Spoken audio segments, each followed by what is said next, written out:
Kumusta na kayo? Ako si Kuya Ron. Sa dami ng balita tungkol sa corruption sa Pilipinas, madaling isipin na wala ng pag-asa. Bawat open ng news, parang may bagong iskandalo. At ang tanong ng marami, may pag-asa pa ba ang Pilipinas? Sa tingin ko, mali ang ganoong tanong. Ang mas tamang tanong ay, nasa Diyos pa ba ang puso ng Pilipinas? Kasi ang problema ng bansa natin ay hindi lang political, spiritual din. Sabi sa Bible, blessed is the nation whose God is the Lord. Hindi sinabing, blessed ang nation na may perfecto na politicians. Hindi rin sinabing, blessed ang nation na may pinakamagandang economy. Ang sabi, blessed is the nation whose God is the Lord. Habang naghahanap tayo, nagpababago sa gobernero. Baka ang Diyos naman ay naghahanap ng pagbabago sa puso ng kanyang mga tao. Because revival starts with God's people. Kaya imbes na puro reklamo, manalangin tayo,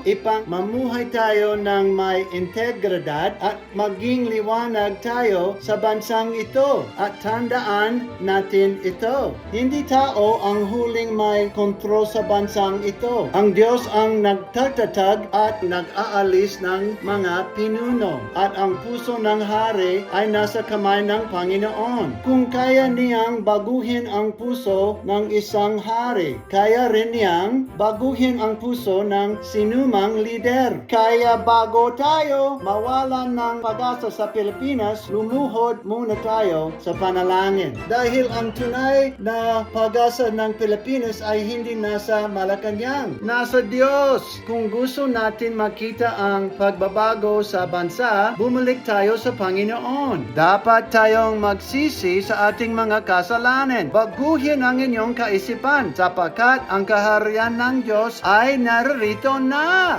Hallelujah! Because when a nation returns to God, God can transform a nation.